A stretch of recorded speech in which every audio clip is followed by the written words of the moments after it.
Now joined by William Byron, the driver of the number 9 Liberty University Toyota, who will be competing in tomorrow's NASCAR Camping World Truck Series UNOH 175. William is a Sunoco Rookie of the Year contender, and you enter tomorrow's race as the number 1 seed in the inaugural Camping World Truck Series chase after posting 5 wins this season. Why don't you just talk a little bit about approaching this opening race in the chase as we get started here? Well, I think it's really exciting to get the chase started this weekend in New Hampshire. This is a place I like coming to, and I think it's going to be a solid weekend.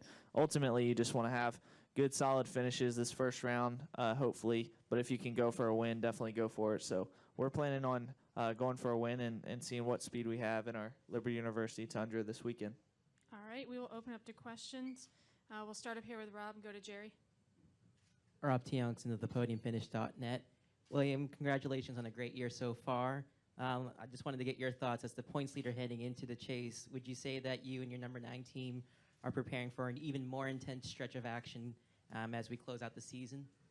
Definitely so. I think the competition and intensity is going to ramp up here in the last 7 races. We've seen that in the Cup Series, and so now we're going to be able to experience that here in the Truck Series. So I'm looking forward to it. I think our team is ready for it. We have the right trucks lined up, and we're going to racetracks that we really enjoy coming to. So I'm looking forward to it. Jerry Jordan, former Station Network, Kicking the Tires. How you doing, Wayne? Real quick, this is the first race and the first ever chase in the Truck Series. What nerves do you have coming in here and going forward to try to win this title? I think a little bit of nerves just with the unexpected of what this format's going to be like for us, but honestly, it's exciting and it's something new, and it's the new era of the playoff type format. So I'm looking forward to it. It's something that we've been preparing for, and I think we're gonna see what happens here in the next 7 races. Go ahead, David. David Scott from the Charlotte Observer. Hey, William. Last week, I guess you had maybe your first adversity that you really experienced with the wrecks. Does that help you going in? Did you learn anything from that going into the chase? I definitely think so. I mean, it's always a learning experience, even going into the chase, even throughout the chase. So with me being a rookie, there's definitely things to learn every week, and that wasn't something that I wanted to learn last week, but it is something that sometimes happens. So now you kind of move on from that. You put the good and the bad together, and we have a good game plan going to this racetrack and knowing how the mentality needs to be for the next 7 races. So I think we've turned the page. Do we have any additional questions for William? Jim. Jim Hunter, motorsport.com.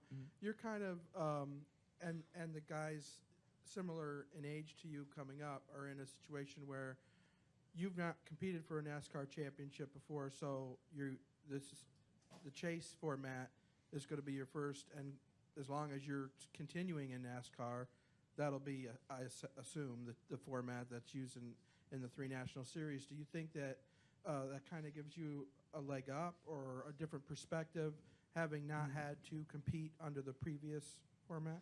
Well, I think I think I saw in the first year when it came along in the Cup Series, there was this enticement to win to get to the next round, and Ryan Newman was able to consistently get to the final round based on solid finishes. So there's different ways to get there. There's not one single way, but we're gonna look at those notes from what we've seen happen in the last couple of years, and I think that's an advantage in itself, seeing how it's played out and now being in a chase ourselves. So yeah, it is, I think, a little bit of an advantage to see that, but it's also a disadvantage not knowing how the intensity ramps up in a playoff type format. But we're looking forward to it. We'll go back to Jerry and then back to David. Jerry Jordan, former Station Network, Kicking the Tires. William, this question was asked of the older guys when they were in here a while ago. But obviously, you grew up, you're in Charlotte. You grew up there. You got friends there. With what's going on right now, from your perspective as a younger driver, a younger citizen of the area, how are your friends and family handling the protests and things that are going on in downtown? And what are your thoughts on that?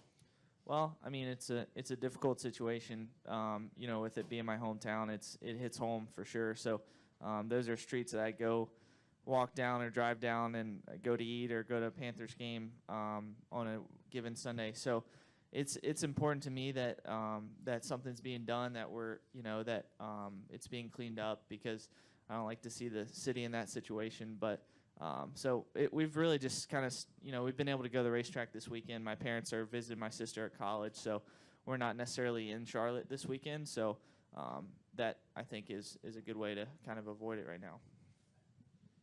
Any final questions for William? All right. Well, thank you, William, and good luck Thank you. tomorrow. Thank you.